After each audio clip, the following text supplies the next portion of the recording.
Last time வந்து இந்து மதமா கலாச்சாரமா? நான் சொல்கிறேன் இந்து கலாச்சாரம் தான். ஏன் இந்த பட்டிமரெல்லாம் வச்சுட்டு ரெண்டு பேருமே இல்லாமல் பேசிட்டு ரெண்டுமே சேர்த்தான்ட்டு போடுவாங்க பார்த்துக்கிறீங்களா? அவன் அடிச்சதும் சரி தான், நீ வாங்கினதும் சரி தான். அப்போ நான் ரெண்டு பேரும் வச்சு கும்பி வச்சல, அதுதான் எனக்கு வேலை. அப்படியும் இருக்குது. பல்லுக்கு பல்லு கயிற்றுறதெல்லாம் ஒரு கட்டத்தில் சட்டமெல்லாம் வச்சுருக்குறாங்க. ஒரு மன்னன்கிட்ட போய் இவர் என் பல்ல பிடிக்கிட்டார். அப்படியா, நீ வாப்பா ஒரு ரெண்டு பல்லு ஒரு பல்ல பிடிங்க அனுப்பாரு. ஏன்னா மன்னன் பல்ல நம்ம பிடுங்க முடியாது. ஏன்னா ஒரு படை வீரர்லாம் வச்சு நிற்பார். தெரியுதுங்களா? அதுக்கு தான் படை வீரர்லாம் வச்சுருந்தாங்க, பனிஷ்மெண்ட் பண்ணுறதுக்கு தான். கொலைக்கருவிங்கெல்லாம் வச்சுருப்பாங்க மன்னருங்கெல்லாம், கம்பல்சரி வாள் இருக்கும். அதுதான் அவருக்கு பெருமை, அதுதான் தாங்கி நின்று நிற்பார். அப்படிலாம் வாங்குவோம். இப்போ நம்ம கலாச்சாரம் அப்படின்னு பேச போகிறோம் இன்னைக்கு. கலாச்சாரம்னா என்ன? இந்து கலாச்சாரம் மட்டும் பேசலை, பொதுவாக கலாச்சாரம்னா என்ன? கலாச்சாரம்னா என்ன? மனிதனுக்கு கலாச்சாரம் தேவையா தேவையில்லையா?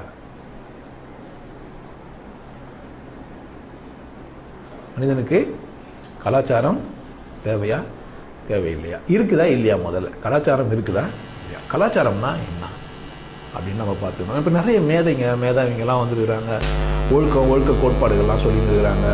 சமூக ஆர்வலர்லாம் வந்து இது சரி இது தப்பு அப்படிலாம் பார்க்குறாங்க. மனித உரிமை கழகம்லாம் வந்துட்டு ஒரு குற்றவாளி இப்படி பண்ணணும் இதெல்லாம் பார்த்துக்கணும். இதெல்லாம் கலாச்சாரத்தில் சேருதா? இல்லை மதவாதிங்களாம் சொல்கிறாங்க நீங்களாம் தப்பு நாங்களாம் சரி அப்படின்லாம் சொல்கிறாங்க. நாங்களாம் அரட்ரஸ்லாம் போட்டுருப்போம், நாங்களாம் ஆர்எஸ்எஸ், நாங்கள் இந்து கலாச்சாரத்தை தாங்கி புரிகிறோம் அப்படின்னு சொல்கிறாங்க ஒரு கூட்டம். இவங்க வந்து நாங்கள் சரியாக தாங்கிறோம்னு சொல்லிட்டு பீச் அங்கே போய் அப்படியே கட்டி குச்சின்னு அப்படியே மொத்தம் அப்படியே மன்மதலீலையே இவனு கையில் பாடுறா இவனுக்கு காலையில் பாடுறான்னு பசங்களாம் கிரில் பண்ணும்போது, டேடி இது அந்த எங்களுக்கு கையே இல்லை பாரு, கை காணாம போயிடுது. அதம்மா இதில் போய் மறைச்சு வச்சுருக்காங்க பராளோட கையே. இது இப்போ கலாச்சாரத்தை பற்றி பேசணுமா பேசக்கூடாதா? இல்லை அப்போ அரட்டை சொன்னால் அரங்கு இருக்கும் தானா? இது இப்போ உங்கள் கலாச்சாரம் இப்போ இருக்குதா இல்லையா? எது கலாச்சாரம் புரிஞ்சால் ஒழிய வருங்கால சந்ததி இருக்குன்னு நம்ம கலாச்சாரத்தை சொல்லிக் கொடுக்குறோமா? இல்லை கலாச்சாரம்னா என்னான்னு புரிய வைக்கிறோமா? இந்த படிப்பெல்லாம் நமக்கு வந்து போதுமானதாக இருக்குதா? மனித ஒழுக்கத்துக்கு அல்லது நாகரிகத்துக்கு சரியா இருக்குதா? நாகரிகம் கலாச்சாரம் பண்பாடுனா என்ன தெரியணும். ஒரு மனிதனுக்கு தெரியணுமா இல்லையா? தெரியலன்னா எங்க நமக்கு தப்பு நடந்தது? முதல்ல கலாச்சாரம்னா என்ன? கலாச்சாரம்னா மனிதனுக்கு கலாச்சாரம்னு ஒன்று இருக்குதா அப்படின்னு முதல்ல புரிய வைக்கணும். யாருன்னா கூப்பிட்டு கலாச்சாரம்னா என்னன்னா அந்த சொல்லுங்க அண்ணே சொல்லுங்க, அவரே கூப்பிட்டு கேட்டுன்னு அவருக்கே தெரியாது. அதனால தான் அவர் அந்த கேள்வி கேட்டுன்னு கத்துக்கிறீங்களா? அண்ணாச்சி இமாமு, ஆனா அண்ணாச்சி இமாமு என்ன அவரே ஏன் அண்ணாச்சி? திருநெல்வேலியில இருந்தா அண்ணாச்சா? மதுரையில இருந்தா? அப்போ திருநெல்வேலிக்கு ஒரு கலாச்சாரம், மதுரைக்கு ஒரு கலாச்சாரமா? என்ன அப்படின்னு கேட்டா கலாச்சாரம் அப்படின்னா என்ன அப்படின்னு கேட்டா கற்கால மனிதன் ஒண்ணுமே இல்ல, ஒரு மனுஷன் குரங்காந்தான் அப்படின்னா எப்படியோ இருந்தான். வரலாற்று காலத்தை தான் நம்ம பாக்குறோம். வரலாற்றுக்கு முந்தைய காலத்தை நம்ம என்ன பண்றது இல்லை, பாக்குறது இல்லை, தெரியுது இல்லை. ஏசுநாதர் நேற்று பிறந்த போய் அவனை போய் சாமியை கும்பிட்டுக்கிறீங்களா? ஏசுநாதர் எப்போ பிறந்தது? ஆனா நான் சொல்றேன் நேற்று பிறந்தது, அவனை போய் சாமியை கும்பிட்டுங்களா? அசிங்கமா இல்லை? இன்னைக்கு பிறந்து போய் சொல்றோம். 2000 வருஷத்துக்கு முன்னாடி ஒரு பிறந்த மனிதனை இன்னைக்கு நான் கிரிட்டிசைஸ் பண்ண முடியுது. எவ்வளவு வயசு எனக்கும் அந்த ஆளுக்கும்ல. நான் ரொம்ப சிம்பிளா சொல்லிட்டு போறேன், சொல்ல முடியுது இல்ல. இப்ப இது கலாச்சாரமா கலாச்சாரம் இல்லையா? இது நல்ல கலாச்சாரமா? இது கலாச்சாரத்துல எதனா சீரியல் இருக்குதா? எதையுமே மனிதன் ஆராய்ச்சி செய்ய தகுந்தவன். எதையுமே மனுஷன் என்ன பண்ணுவான்? எதையுமே மிருகங்கள்லேருந்து நம்ம எங்க மாறுபட்டுருக்கிறோம் அப்படின்னு கேட்டீங்கன்னா நமக்கு என்ன இருக்குது? விசேஷத்த குணம் இருக்குது, ஆராய்ச்சி பண்ணுவோம். ஒரு ஃப்ளஷ் சாதாரணமா சாப்பிட்டோம், வெந்த ஃப்ளஷ் எடுத்து சாப்பிட்றோம், அது எங்கேயோ சுடுபட்டுது. காடு எரிஞ்சிருக்கலாம், எப்படி காடுங்களாம் எரிஞ்சிருக்கலாம், அதுல அது வெந்து போயிருக்கலாம், பறவைங்க அடிப்பட்டு எரிஞ்சிருக்கலாம், இல்ல மிருகங்கள் வெந்திருக்கலாம், சிங்கம் புலி செத்துருக்கலாம், ஆடு மாடு செத்துருக்கலாம். ஏதோ ஒரு இறைச்சி, வெந்த இறைச்சி, பச்சையான இறைச்சி. வெந்த இறைச்சியை சாப்பிட்ட பிறகுதான் மனுஷனா மாறிட்டான். ஒரு குரங்கு, சைவ குரங்கு அசைவம் சாப்பிட்ட பிறகுதான் என்ன ஆயிடுச்சு? மனுஷனா ஆயிடுச்சு. எங்க கலாச்சாரம் குறிப்பதில்லை. பண்பாடு ஒரு மனிதனின் பண்பட்ட நிலை, அதை தக்க வைத்துக் கொள்ளும் போது அது பேர் கலாச்சாரம்.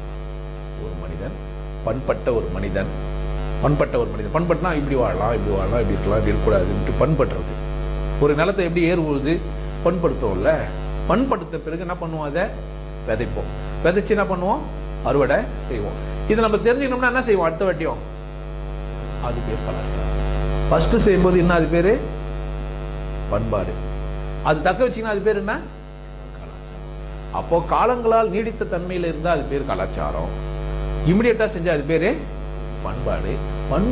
பண்படுதலுக்கு ஒரு பேரு நாகரிகம். பண்பட்டதுக்கு ஒரு பேர் என்ன, நாகரிகம். 3 இருக்குது. பண்பாடு, பண்பாடிலிருந்து கொஞ்சம் வளர்ந்த நிலை கலாச்சாரம். கலாச்சாரத்தையும் கடந்து மீண்டும் திரும்ப ரீஅனலைஸ் பண்ணோம். நம்ம ஏறு ஊதுனோம், மாட்டு வண்டி வச்சிருந்தோம், இப்ப டிராக்டர் வந்துச்சு, என்ன செய்யலாம், ஏர் தான் ஊதுனுக்கிறோம், டிராக்டர் வச்சு ஊதா, அது பேர் நாகரிகம். நல்லா புரிஞ்சுச்சா? பண்பாடு, பண்பட்ட மனிதனின் நிலைத்த தன்மைக்கு பேரு கலாச்சாரம். கலாச்சாரத்திலிருந்து ஏதாச்சும் மாற்றத்தை ஏற்படுத்தினா அது பேர் என்ன, கலாச்சாரம் வேண்டவங்க நாகரிகத்தை தெரிஞ்சுக்கணும். கலாச்சாரத்தை தக்க வைக்கணும், என்ன பண்ணணும், நாகரிகத்தை தெரிஞ்சுக்கணும். நாகரிகன்றது என்னவா இருக்குன்னா, ஏர் விடுறதெல்லாம் விட்டுணுமா? ஏன் அங்கதான் சாப்பாடு நமக்கு கிடைக்கும். ஏன் அந்த தொழில் உங்களுக்கு புரிய வைக்கிறது என்னன்னா, மற்றதெல்லாம் மாற்றத்துக்குரியது. எப்போதும் விவசாயம் அவசியமானது. எதுவுமே எப்போதுமே அது அவசியமானது. சாப்பிடுறது பசி எப்போதும் மனுஷனுக்கு இருக்கு போகுது. நீங்க சட்டை போடாம இருக்கலாம், பேண்ட் போடாம இருக்கலாம், டிவி இல்லாம இருக்கலாம், கம்ப்யூட்டர் இல்லாம இருக்கலாம், செல்போன் இல்லாம இருக்கலாம். ஈவன் நீங்க என்ன பிறகு நீங்க அத்தியாவசியம் நினைச்சு எதெல்லாம் சேர்த்து வச்சிருக்கீங்களோ அதெல்லாம் இல்லாம ஒரு மனிதன். ஆனா பூவா இல்லாம, சோறு இல்லாம இருக்க முடியாது. உழுதுண்டு வாழ்வாரே வாழ்வார், மற்றார் தோதுண்டு சொல்வார். கலாச்சாரம் அப்படின்னா என்ன அப்படின்னு கேட்டீங்கன்னா, பண்பட்ட மனிதர்களின் ஒரு ஒழுக்க முறை அல்லது வாழ்க்கை வரையறைக்கு பேரு கலாச்சாரமா மாறுது. பண்படுதல் அப்படின்றது மாறுது. மண்ணுக்கு மண், இடத்துக்கு இடம், காலத்துக்கு காலம் மாறுது. ஏன் நாகரிகம் என்ன செய்யுது, ஒவ்வொரு நாகரிகமும் நாகரிகமா இருக்கிறதுக்கு முன்னாடி அது என்னவா இருந்திருக்க முடியும், கலாச்சாரமா இருக்கும். அன்பான்னா ஆயிடும். அது நாகரிகத்தினால் பாதிக்கப்பட்டு திரும்ப கலாச்சாரம் மாறும். கலாச்சாரத்தை என்ன பண்ணிக்கும், கலாச்சாரம் எப்போதும் என்ன நிலைத்த தன்மையில இருக்காது. இது என் கலாச்சாரம் நிறுத்த முடியாது. ஆனா நான் பண்பட்டவன்னு சொல்ல முடியும். ஏன் பண்பாடு மட்டும் அப்படியே இருக்கும். நீங்க பண்படுதலின் உச்சகட்டத்தை நீங்க அடைஞ்சிட்டீங்கன்னா, என்னால இவ்வளவு தூரம் புரிஞ்சுக்க முடியுமோ அவ்வளவு தூரம் நான் புரிஞ்சு. ஒரு மனிதன் பண்பட்டுட்டான், ஆனா பண்ண முடியாது, அதுக்கு மேல அவனால மாற முடியாது. நீங்க கலாச்சார ரீதியா என்ன மாத்திட்டு போய் அவங்க கிட்ட கொடுத்தாலும் என்ன ஆக முடியாது. பண்பட்ட மனுஷன் கிட்ட உங்க கலாச்சாரம் என்ன ஆகாது, செல்லுபடி ஆகாது. உதாரணத்துக்கு இப்ப சாணக்கியர் வாழ்றாரு தெரியுமா, அர்த்தசாஸ்திரம்லாம் எழுதினவர். கலாச்சாரத்துக்கு ஒரு நல்ல உதாரணம் அவரு. பண்பட்ட மனிதன் யாரு, சாணக்கியர் ஒரு வள்ளுவர் ஒரு பண்பட்ட மனிதர். நீங்க இப்ப நம்ம திருமூலர் ஒரு பண்பட்ட மனிதர். சித்தர்கள் அப்படின்னு சொல்லப்படுற சில மனிதர்கள் பண்பட்ட மனிதர்கள். பண்பட்டாங்க. பண்பற்றுதல் அப்படின்னு சொன்னா தனக்குள்ள எது நேர்த்தி, எது சரி, எது தப்பு, எப்படி வாழலாம், எப்படி வாழக்கூடாதுன்னா அவன் ஒரு மனிதன் பண்பட்டுட்டான்னா அவன் என்ன பண்ண முடியாதுன்னு கேட்டீங்கன்னா, நீங்க சராசரி கலாச்சாரத்தை அவங்க மேல எடுத்து போய் போட்டீங்கன்னாக்கா ஒத்து வராது. ஒரு காலம் அவங்களோட ஒத்து போயிடுற மாதிரி தெரியலாம், ஆனா உங்களை விட விசேஷமா இருக்கிறதுக்கும் வாய்ப்பு இருக்கு. எங்க வாழ்ந்தாரு கௌடல்யர் அல்லது சாணக்கியன்? எங்க வாழ்ந்தாருன்னா ஆத்தங்கரை ஓரத்துல. எப்படி வாழ்ந்தாருன்னா ஒரு குடிசை போட்டு. ஏன் குடிசை போட்டு வாழ்றது நாகரிகமா இல்ல கலாச்சாரமா? ரெண்டுக்கும் பொருந்தாது. ஏன் ஒரு மன்னனுக்கு ஆலோசனை சொல்றவங்க இருக்க வேண்டிய இடம் எது? அரண்மனை. எப்படி இருக்கும் அரண்மனைன்னா எல்லா தேவைகளும் நிறைவேற்றப்படும். இப்பெல்லாம் போன காலிங் பெல், அப்பெல்லாம் 3 தட்டு 4 தட்டு 5 தட்டு வச்சிருந்துருக்கலாம், நமக்கு தெரியாது. ஏன்னா நம்ம டிவில 2 காட்டுறாங்கன்னு அதே கூட நம்ம வச்சுருக்கலாம். ஒரு தட்டு தட்டுனா தண்ணி, 2 தட்டு தட்டுனா சாப்பாடு, 3 தட்டு தட்டுனா வேலைக்காரங்க வரணும். அது மாதிரி தட்டுல கூட என்ன பண்ணிருக்கலாம், வெறும் சத்தத்திலே இந்த சத்தத்திலே என்ன பண்ணிருக்க முடியும். நம்ம அவ்வளவு தூரம் ஆராய்ச்சி பண்ண முடியாது. ஏன் இல்ல, அப்ப நம்ம கிட்ட வீடியோ கேமராவோ, அப்போ வாழ்ந்த மனிதர்கள் இதெல்லாம் எல்லாத்தையும் சொல்லி இருப்பாங்களா? வரலாற்று ஆசிரியர்கள் பதிவு பண்றவங்களை எல்லாத்தையுமோ பதிவு பண்ணாம நழுவ விட்டுக்கலாம். ஆனா வாழ்ந்த இடம் எங்கன்னு சொல்றேன், ஒரு நதிக்கரை ஓரத்துல எளிமையான குடிசையில. பண்படுதல், ஒரு மனுஷனுக்கு வீடு வேணும், மழைக்கு பாதுகாப்புக்கு நமக்கு ஒரு பக்குவமான ஒரு இடம் வேணும். சீதோஷ நிலைகள்லாம் மாறும். நம்ம படுக்கும்போது நமக்கு சில பூச்சிங்க, தேவையில்லாத விலங்குகள்லாம் நம்மள தாக்கக்கூடும். அதனால நம்ம ஒரு நல்ல ஓய்வான இடம் இருக்கணும். அதுவும் சிம்பிளா இருந்தா போதும். அந்த மனுஷன் பண்பட்டான். அவனுக்கு கலாச்சார ரீதியான எடுபாடுகள்லாம் நடக்குமா அவங்ககிட்ட? எடுபடாது. நீங்கள் என்ன அவங்ககிட்ட போய் நீங்கள் கலாச்சாரத்தை போய் கொடுத்தாலும் என்ன பண்ண மாட்டான். கலாச்சாரன்றது என்னன்னு கேட்டால் ஒரு குழுவாக இருந்து ஒட்டுமொத்த மனிதர்களையும் வரையறுத்துன்னு அவங்க பாதுகாக்கிறதுக்கு பேர் கலாச்சாரம். ஆனால் தனி மனிதன்கிட்ட என்ன இருக்காது? கலாச்சார சாயல் இருக்கலாம், ஆனால் அது பண்பட்ட மனிதனுக்கு வேலைக்கு ஆகும். ஒரு பண்பட்ட மனிதனுக்கு என்ன ஆயிடாது? கலாச்சாரம். நல்ல பண்பற்றாரு. நான் என் மனைவி நான் எப்படின்னா சந்தோஷப்படுத்துவேன், ஆனால் நடுரோட்டில் இல்லை, நான் பண்பட்டுட்டேன். நீங்கள் எனக்கு எதனா போதிக்க வேண்டியது இருக்குமா? அடுத்த வருஷம் பொண்ணு லட்டி எடுத்து என்ன அடிச்சு தேத்த வேண்டியது இருக்குமா? நான் பீச்சுக்கு போனால் அப்படி போவேன்னா நான் எப்படி போவேன்? பண்பட்ட மனிதன் எப்படிங்க போவான்? அப்போ கலாச்சாரம் யாருக்கு அப்படின்னு கேட்டீங்கன்னா சிந்திக்க தெரியாதவனுக்கு, முட்டாளுக்கு. யாருக்கு கலாச்சாரம்? முட்டாளுக்கு, சிந்திக்க தெரியாது. ஏன் கலாச்சாரம் முட்டாளுக்கு சிந்திக்க தெரியாதவனுக்குன்னா, மனிதன் எல்லாரும் அறிவாளி இல்லை, எல்லாரும் சிந்திக்கிறது இல்லை, எல்லாரும் யோசிக்கிறது. இது மிகப்பெரிய உண்மை. எந்த ஒரு தனி மனிதனும் சுயமா சிந்திக்கிறது இல்லை. பின்தொடர்வதை தான் ரொம்ப சாதாரணமாக செய்யணும். பின்தொடர்வதை தான் ரொம்ப சாதாரணமாக செய்வோம். ஒரு பொருள் நீங்கள் மார்க்கெட்டில் விற்றுன்னு இருக்குது, இல்லை பிளாட்ஃபார்மில் விற்றுன்னு இருக்குது, 10 ரூபா 10 ரூபா நான் கூட்டம் வாங்கிட்டு உங்களுக்கு தேவையோ இல்லை, நீங்களும் 10 ரூபா கொடுத்து அதை வாங்கிட்டு. ஏன் எல்லாம் வாங்குறாங்க? விசேஷம் இல்லாமல் வாங்குவாங்க? இதுதான் கலாச்சாரம். கலாச்சாரம்னா என்ன? தேவையோ தேவையில்லையோ, புரியுதோ புரியலையோ, சும்மா கண்ண முடியும்னு பின்பற்றினா அது பேர் என்ன? பண்பாடு இல்லை. பண்பட்ட மனிதர்களால் உருவாக்கப்பட்டு தான் கலாச்சாரம். யாரு பண்பட்ட மனிதர்கள்னா அந்த மதத்துல, அந்த அந்த நீங்க சொல்ற கலாச்சாரத்துல நிறைய பண்பட்ட மனிதர்கள்லாம் சேர்ந்து இந்த மனிதர்கள் எல்லாம் எப்படி வழிநடத்தலாம், இவங்க எல்லாம் எப்படி நம்ம செய்யலாம். இப்போ இன்னைக்கு நீங்க சாமியார்கிட்ட எல்லாம் போறீங்க, ஏதோ ஒரு ஆசிரமத்துக்கெல்லாம் போறீங்கன்னா அவர் என்ன செய்யறாருன்னு நினைக்கிறீங்க? நீங்க கலாச்சார ரீதியாக உங்களுக்கு ஒரு புதிய கலாச்சாரத்தை நீங்க கற்றுக்கிறீங்க. வாழ்க வளமுடன் சொல்றீங்க. ஒரு ஆள் பொண்ணு என்னாச்சு புதுசா பொண்ணு வேணா, நீங்க ஒரு ஸ்கவுட்ல சேர்றீங்க, உங்க வணக்க முறையே வித்தியாசமா விஷயமா தான். ஏதோ ஒரு டீம்ல தனியா வச்சுன்னு இருப்பான். நம்ம நம்ம நம்ம நம்ம நம்ம பார்த்தீங்கன்னா குருவருளே திருவருளே சரண் அப்படி சொல்லிக்கணும். என்ன பண்றான் அவன்? புதிய கலாச்சாரத்தை தோன்றுவிக்கிறான். புதிய ஒரு கலாச்சாரம். அந்த சமூகம், அந்த மனிதர்கள்லாம் என்ன ஆவாங்க? அப்படியே அந்த ஸ்ப்ரெட் ஆகும். இப்போ ஒரு பண்பட்ட மனிதர்கிட்ட இருந்து வந்த ஒரு விஷயமோ இன்னொரு பண்பட்ட வந்த ஒரு விஷயமோ சேர்ந்து மிக்சட் ஆகி புதுசா ஒண்ணு வரும். சேர்ந்து ஒரு புதுசா வரும். அப்போ கலாச்சாரம் காலத்தோட என்ன இருக்க போது? நிலைக்குத்தன்மையில இருக்காதியா? பண்பட்ட ஒரு மனிதன் கிட்ட இருந்து வரல, பண்பட்டவே இல்லை. இன்னொரு பாயிண்ட் இருக்காங்க, அந்த மனிதன் பண்பற்றவரா அப்படின்னா சரிங்க, சாணக்கியர் அப்படி இருந்தாருன்னா, ஆனா அவர் சொன்ன புக்ல எப்படி சொல்லிடுறாரு? முரண்பாடு. அவர் போதிக்கிறது எப்படி? ஒரு மன்னன் அழிக்கிறது எப்படின்னு சொல்லி விடுறாரு. ஒரு மனைவியை எப்படி நீங்க கட்டுப்பாட்டில் வச்சுக்கணும்னு சொல்றாரு. மனைவியை அடிக்கலான்ற, ஜாதி ஏற்றத்தாழ்வு இருக்குதுன்ற, குலத்தொழில் அவசியம்ன்றார். இப்ப ஒரு பண்பற்றவரா? ஒரு எண்டு சூப்பராகுது. அப்போ அவர் புரிதல் நிமித்தமா அவர் வாழ்க்கை ஒழுக்கத்தை கலாச்சாரமா மாத்தினா என்ன ஆகும்?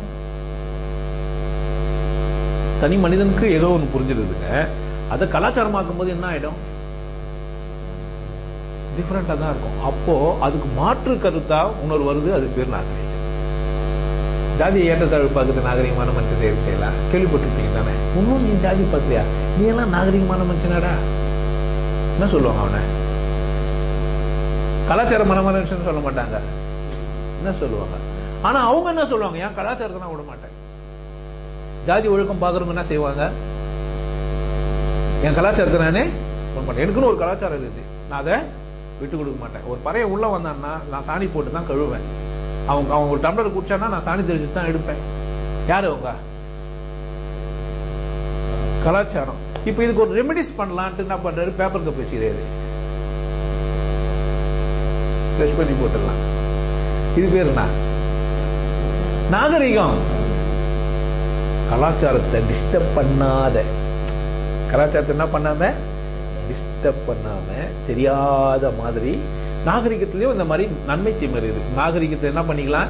நாகரீகமா அவெல்லாம் அப்படிதான் பேசுவான்.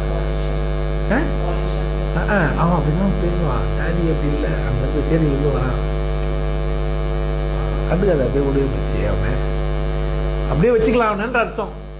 நாகரிகத்துக்கு என்ன நடந்துருக்குது?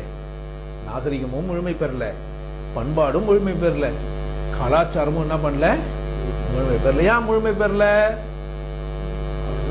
மாற்றம் மட்டுமே நிலையானது. ஏன்? போதுமான எல்லை வரைக்கும் மனிதன் புரிஞ்சுன்னு வாழல. மனிதன் எது வரைக்கும் புரிஞ்சுன்னு வாழல? எது போதும், எது வரைக்கும் நம்ம வாழணும், எது எது வாழ்க்கை, எது நமக்கு பிறந்தோன்றது யாருக்குமே என்ன பண்ணல, தெளிவா தெரியல. யாருக்குமே தெளிவா புரிஞ்சா 1,76,000 கோடி ஊழல் பண்ணுவானா? புரிஞ்சா பண்ணுவானா? பண்ணுவானாங்க? பண்ண மாட்டான். 66 கோடி பண்ணுவானா? பண்ண மாட்டான். சரி, பண்பட்ட மனுஷனா இருந்தா ஜெயிலுக்கு போய் வெளியே வந்தா கூத்தாடி டான்ஸ் ஆடி வரவேற்பானா? பண்ண மாட்டான். சரி, அப்படி நம்ம தப்பு செஞ்சிட்டோம், திருந்த போறோம் நம்மன்னு சொன்னாக்கா வணங்க பண்ணின்னு வருவாங்களா? லைன்ல இருந்துருவாங்களா? வெக்கப்பட்டுன்னு, வேதப்பட்டு, குஞ்சின்னு, அவமானப்பட்டு வரணும். எப்படி வரணும்? இப்படி வரணும். நான் தப்பு செஞ்சிட்டேன், சாரி, இனி என் வாழ்க்கையில தப்பு செய்ய மாட்டேன் தான் வரணும். எப்படி வரணும்? கலை குனிஞ்சி சொல்லாமே வந்துடலாம். வந்தாலும் இப்படியும் வரலாம். சாரி சொல்லி வந்தீங்கன்னா, நான் பகிரங்க மன்னிப்பு கேட்கிறேன் பொதுமக்கள் கிட்ட. என்கிட்ட கோர்ட்ல எல்லாம் கோர்ட் எனக்கு தண்டனை கொடுக்குது, தரல, நான் ஜெயிக்கிறேன், அது அப்பாற்பட்ட விஷயம். நான் தப்பு பண்ணிட்டேன், நான் தப்பு பண்ண மாட்டேன்னு யாருங்க சொல்லணும்? திருந்துறவங்க சொல்லுவாங்க, திருந்தாதவங்க சொல்லுவாங்களா? பேண்ட் அடிக்கிறானே, கனிமொழி அங்கிருந்து வந்து நட்டு மட்டும் மட்டும் அவனால பேண்ட் அடிச்சானா அதை விட அடி ரெண்டையும் அடிக்கலாம். 2 திருடன். எந்த திருடன் நல்ல திருடன் பார்த்துக்கிறோம். வேற வழி வல்லூரா தான் சொல்லிட்டு போயிடாரு. குணம் நாடி குற்றம் நாடி மிகை நாடி தான் மிக கொள்ளுன்னு சொல்லிடுறாரு. நான் என்ன எலெக்ஷன் நீ எப்படியா ஓட்டு போடுவேன்? நான் தான் அழகா இல்லையே, பொம்பளை இல்லையே, இல்லை எனக்கு 10 பேருக்கு தெரியாது. ஊரெல்லாம் நான் போய் திருநா தானே நான் உங்களுக்கெல்லாம் நான் கடன் தானே சார். நான் எப்போ கொடுக்க முடியும் உங்களுக்கு? தேவைக்கு அதிகமாக தான் கொடுக்க முடியும். அங்கே மார்க்கெட்டில் நிறைய இருக்குது.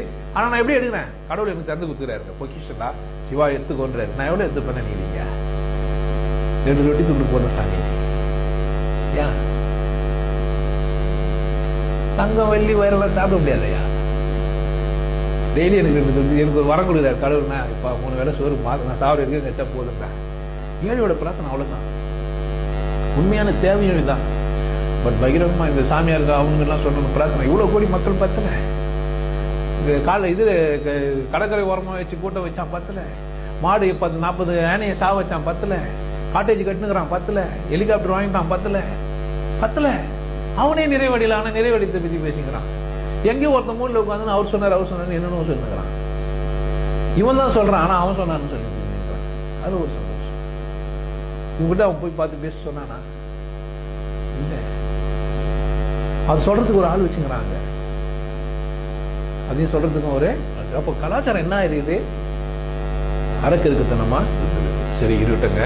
இந்திய கலாச்சாரம் நம்ம பேசலாம். கலாச்சாரம்னா, பண்பாடுன்னா, நாகரிகம்னா இந்த மாதிரி முரண்பாடுகளோடு தான் அது இருக்குது. ஆனா இப்ப இந்திய கலாச்சாரம் ஒண்ணுமோ மொத்தமாவா தப்பு இருக்க முடியும்? சரின்னு ஒண்ணு இருக்கும் தானே. இந்திய கலாச்சாரம்ன்றது பதில் மனித நாகரிகத்திலிருந்து, அந்த பண்பாட்டிலிருந்து ஒரு ஆழமான உண்மையை மட்டும் ஒரு மனுஷன் எடுத்து வந்துக்கிறான். குடும்ப அமைப்பு நல்லது. எது நல்லது?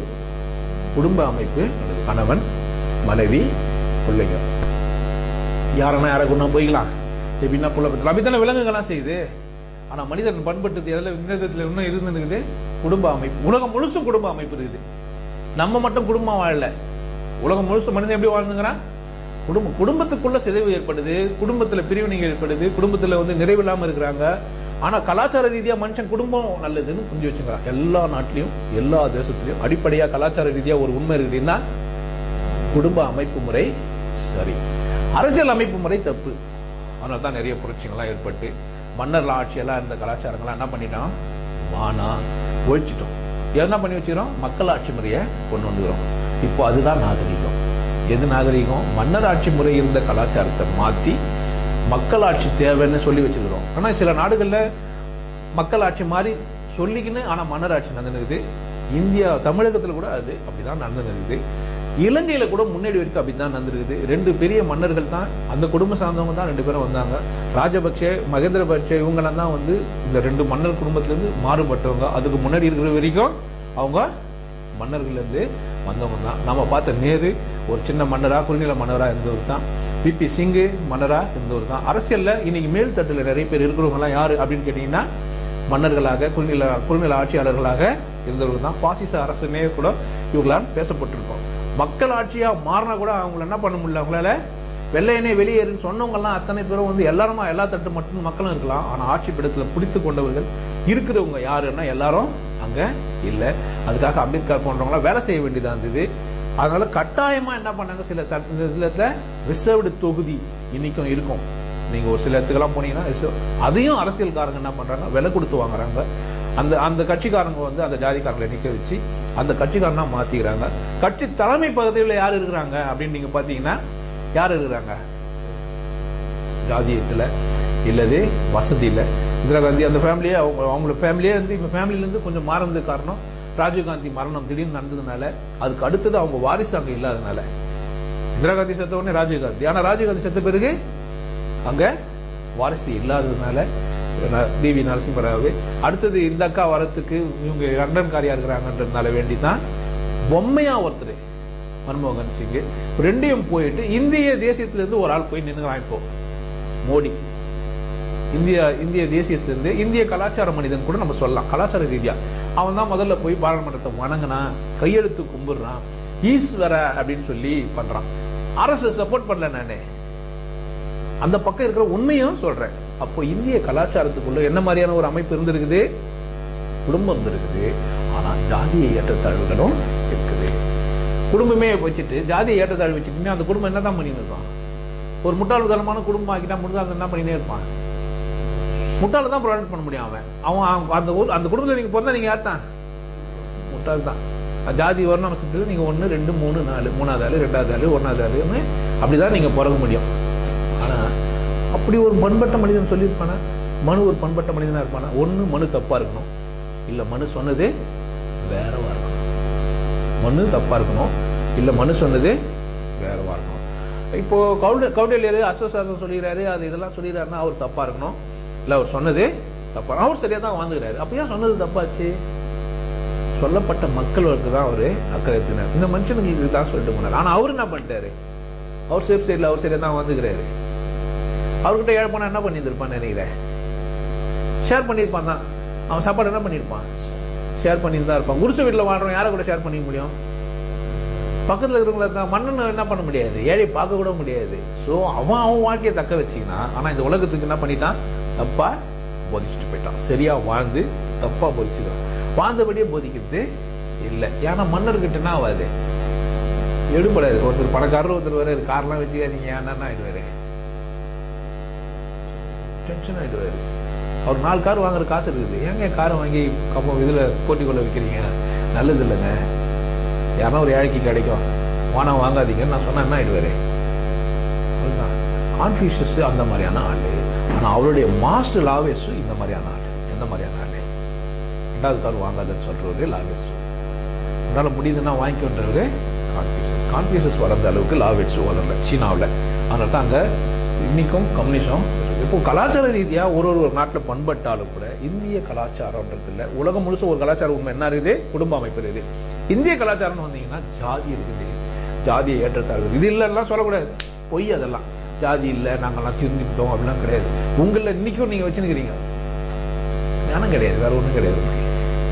என்ன கிடையாது, நானும் கடவுள்கிட்ட போனோம்னா நீங்க ரொம்ப பண்பட்டவராக இருக்கணும். நீங்க சாராயம் விட்டுறீங்க, கறி விட்டுறீங்க, மீன் விட்டுறீங்க, ஒழுக்கமா விட்டுறீங்க, உங்க வார்த்தைகளை வேற எல்லாம் விட்டுறீங்க, அதெல்லாம் வேலைக்காகாது. ஒரு மனுஷனை மதிக்க உங்களுக்கு மனுஷனே இல்லை. நீங்க ஆடு மாடு சாப்பிட மாட்டேன்னு சொல்றீங்கல்ல, பாத்தீங்கன்னா இந்த மாடுங்கெல்லாம் மாடை காப்பாத்துறதுக்கு ஒரு ஆசிரமம் எல்லாம் வச்சுக்கிறாங்க, தெரியுமா உங்களுக்கு? அந்த சாணி ஆடுறவர் யார் தெரியுமா? அந்த ஆசிரமத்துல மாடு போடுற சாணி ஆடுறவர் யாரு? அந்த கறி சாப்பிடுறது. எப்படி ஆயுது உடன்பட தெரியல உனக்கு? சாணியால தெரியாது, நீ அந்த ஆசிரமத்தை நடத்துற? சும்மா ஷோக்கு எடுத்து வைக்கிறதுக்கு இந்து மத கலாச்சாரத்தை வந்து பறைசாற்றுன்னு சொல்லி ஒரு இது நடத்தினானுங்க. அதுல ஷோக்கு 2 மாடு எடுத்து வருவான்ல, நாங்கெல்லாம் இது மாதிரி காப்பாத்துறோம். அதுல ஆடு சாப்பிடுறவர் யாரு? அதை வளர்க்குற கம்யூனிட்டில இருக்கிறவரு நாய்க்கரு, மூலியார்ல சைவ பிள்ளை விட்டுருங்க, மற்ற பக்கம் இந்த பக்கம் மூலையில 2 பேர் இருக்கிறான், நாடாரு. அவங்களாம் என்ன பண்ணுவாங்க? ஆடு வளர்ப்பாங்க. ஒரு நாய்க்கர் வீட்லயும் என்ன இருக்கும்? மாடு இருக்கும், ஆடு இருக்கும், கோழி இருக்கும். அவரு மாப்பிள்ளை வந்து என்ன பண்ணுவாரு? கோழி அடிப்பாரு. அதானே செய்வாரு. அவர் வளர்க்குறாரு, அவர் அடிக்கலாங்க. நீ வளர்க்கவே இல்லை, அதோட சம்மந்தமே இல்லை. நீ சொன்ன நீ கேட்கலாமா? அப்போ கலாச்சார ரீதியா நம்ம என்ன செஞ்சு வச்சுக்கிறாங்க நம்மள மனிதர்களை? 1, நீங்க தப்ப முடியாத முட்டாளாவே ஆக்கி வைக்கிறது.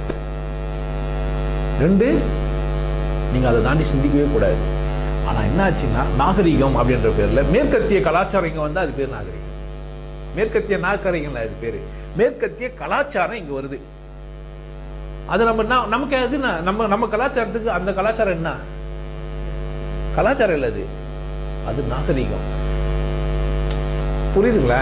ஜீன்ஸ் பேண்ட் போட்டா அது பேர் என்னங்க? நாகரிகம். நாகரிகம்னா அசல்னா தவறுகளை திருத்திக்கிட்டு போறதுக்கு பேர் தான் நாகரிகம். இன்னொரு கலாச்சாரத்தை ஏத்துக்கிறதுக்கு பேர் நாகரிகம் இல்ல. நல்லா இதை புரிஞ்சுக்கணும். நம்ம என்ன நினைச்சுட்டு இருக்கிறோம்னா, நாகரிகம்னா இன்னொரு கலாச்சாரத்தை ஏத்துக்கிறதுக்கு நம்ம நாகரிகம் நினைச்சுக்கணும். நீ நாகரிக மனிதனா மாறுற. இப்ப கலாச்சாரம் தப்புன்னு புரியுது. இங்க எங்கெல்லாம் தப்பு நடக்குது. குடும்பம் தப்பா? சரி, கலாச்சாரத்துல இருந்தா நீ நாகரிகமான மனுஷன், அதையும் ஒண்ணும் வச்சுக்கோ. நல்ல விஷயம். நான் என்ன பண்ணேன் வச்சுக்கோ. கடற்கரையில அங்க பீச்சில் போய் கட்டி வச்சு, சரியா? தப்பு தானே?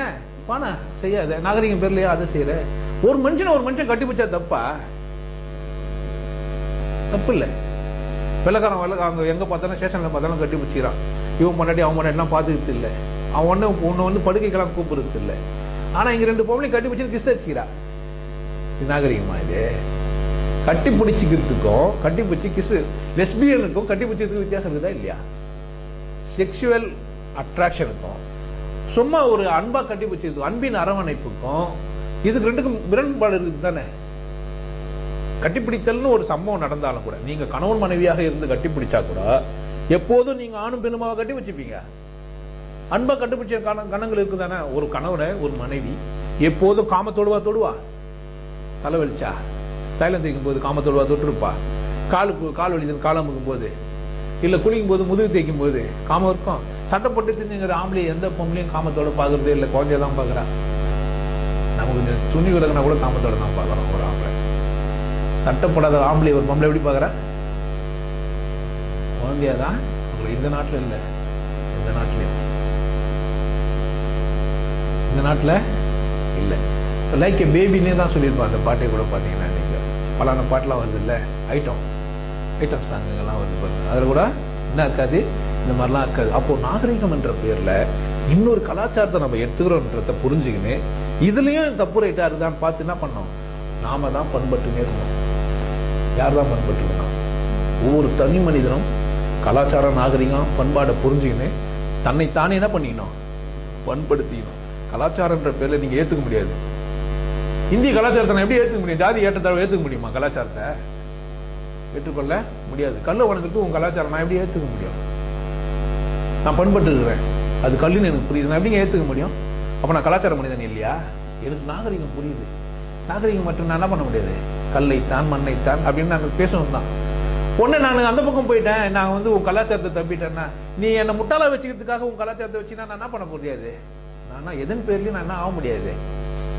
அடிமையாவோ முட்டாளாவோ என் ஆனந்தத்தையும் என்ன பண்ண முடியாது? நானே எடுத்துக்க முடியாது. ஆனால் பண்பட்டுட்டீங்கன்னா உங்க கலாச்சாரமோ உங்க நாகரிகமோ நீங்க எல்லாத்துக்குமே அப்பாற்பட்ட மனிதராக மாறிடுங்க. அப்பாற்பட்டுனா அசிங்கத்துல இல்லை, உச்சத்தை நீ உங்ககிட்ட வந்து கத்துக்கணும். எப்படி வாழணும் அப்படின்றது யாருக்கிட்ட கத்துக்கலாம்? ஒரு பண்பட்ட மனிதன் கிட்ட போனா என்ன ஆயிடும்? எப்படி பேசணும், எப்படி வாழணும், எப்படி நிக்கணும், எப்படி போகணும், ஒரு மனிதனோட ஒரு மனிதன் எப்படி வாழணும்ன்றதெல்லாம் யாருக்கிட்ட தெரிஞ்சிடும்? பண்பட்ட மனிதர்கிட்ட போயிடுங்க. எல்லாருமே பண்பட்ட மனிதர் ஆயிட்டோம்னா என்ன ஆயிடும்? கலாச்சாரமே எப்படி இருக்கும்? நல்லா இருக்கும். அப்போ கலாச்சாரம் கெட்டு போயிருக்கிறத முதல்ல ஒத்துக்கணும். கெட்டு போல வளரும் போது இப்படிதான் வளரும், வேற வழி இல்லை. அந்த வளர்ந்த விதத்துல தப்பு தான் நம்ம தான் என்ன செஞ்சுக்கணும்? ஒரு கல் எப்படி இருக்கும்? ஒழுக்கற்று அசிங்கமா ஒரு மாதிரி தாறுமாறா இருக்கும். நம்ம என்ன செய்யறோம்? நமக்கு ஏத்த மாதிரி அதை மாத்திக்கிறோம், நமக்கு ஏத்த மாதிரி அதை வடிவமைச்சுக்கிறோம். இப்போ இந்த மண்ணு, சாதாரண மண் சும்மா இருக்குது, அதை சுட்ட உடனே பண்பட்டோம். மண்ணு சுட்டுதான் அந்த கல்லுனாச்சு பண்பட்டுது. செவராக்கும் போது கலாச்சாரம் ஆயிடுச்சு. அதுக்கு ஒரு வாசல் போட்டீங்கன்னா என்ன ஆயிடும்? நாகரிகம் ஆயிடுச்சு வீடு இல்லைன்னா. அப்போ பண்பாடு, கலாச்சாரம், நாகரிகம் ஒரு அழகிய வீட்டை உருவாக்கி தரும். எப்போ? பண்பட்ட மனிதன் கிட்ட போனச்சுன்னா. பண்படாத மனிதன் தான் கலாச்சாரத்தை என்ன வச்சுட்டு போறான். ஒரு முட்டாள் கூட என்ன பண்ணுவான், நான் ஐயரு வேதம் வதறேன் சொல்லிக்கலாம் தானே, போட அப்படின்னு தான் தோணும். ஏன் பண்படலையே? நீ ஒரு ஐயரனா என்ன செய்யணும், நான் வந்து பிராமணன் அப்படின்னு சொன்னா என்ன செய்யணும்? அப்படி சொல்லக்கூடாது.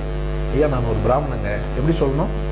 சொல்லும் போதே ஐயா நான் ஒரு பிராமணன், கடவுளை புரிந்து கொண்டவன், உங்களுக்குள்ளவும் கடவுள் இருக்குதுன்னு எனக்கு தெரியும், நீங்களும் விசேஷமானவர். அவன் தான் உண்மையான பிராமணன். ஏன்?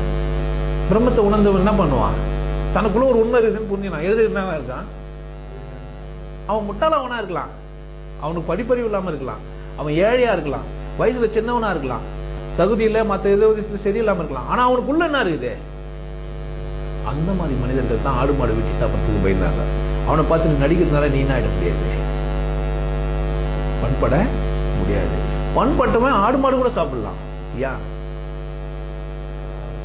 அது விஷயம் இல்லை, எப்படி சாப்பிட்றான்றது தான் விஷயம். எதுக்கு சாப்பிட்றான்றது தான் விஷயம். பசிக்குதுட்டு 10 மாடு விட்டா தான் தப்பு இல்ல, 100 மாடு 1 மாடு வெட்டி சாப்பிட்டா தான் தப்பு. தப்பு இல்லை. பார்த்துக்கோங்க, பண்பாடு கலாச்சாரம்லாம் இவ்வளவுதான் இருக்குது. ஆழமா இதெல்லாம் புரிஞ்சு வச்சுன்னு நீங்க என்ன செய்யணும், இப்போ பண்படுதல வச்சுக்கணும். கலாச்சாரத்தில் இருக்கிற நிறை குறைகளை புரிஞ்சுக்கின்னு இது சரி இது தப்பு, நம்ம கலாச்சாரம் இது செய்யுது, நம்ம காலைல ஏந்தது பெல்லடி, காலைல ஏந்தது நல்ல விஷயம் தான், ஏன் பெல்லடிக்கணும், அடுத்தவங்க ஏன் எழுப்பணும்? காலைல நீங்க ஏந்துதோ சரிதான், அல்லாஹு அக்பர் தூங்கணும், ஏன்டா எழுப்புறீங்க? இல்ல உன்னா உன் கலாச்சாரம். நாகரிக மனிதன் என்ன செய்ய மாட்டான், அவ்வளவுதான். கலாச்சாரம் உண்மையிலே புரிஞ்சிச்சானா, நாகரிகம் புரிஞ்சிச்சானா என்ன பண்றான், ஸ்பீக்கரை கயிட்டுருவான். ஏன்டா 8 சத்தம், மார்கழி மாசம் வரும்போதான் காத்து ரேடியோ போறது என்ன பண்ண மாட்டான், இங்க போயிட்டு போட மாட்டான். இல்ல கல்லு பெருசு பெருசா பொம்மைகளை செஞ்சு எடுத்து போய் கடல்ல ஏன் போடணும், என்ன பண்ண மாட்டான். நாகரிகம் பண்பட்ட மனிதன் என்ன செஞ்சிடறான், மதத்துக்கு அப்பாற்பட்டு போயிடுவான். நாகரிகம் கலாச்சாரம் பண்பாடெல்லாம் செஞ்சா என்ன ஆயிடுவான், மதத்துக்கு அப்பாற்பட்டு போயிடுவான், யதார்த்த மனிதனாக மாறிடுவான். பூமியே எப்படி இருக்கும்,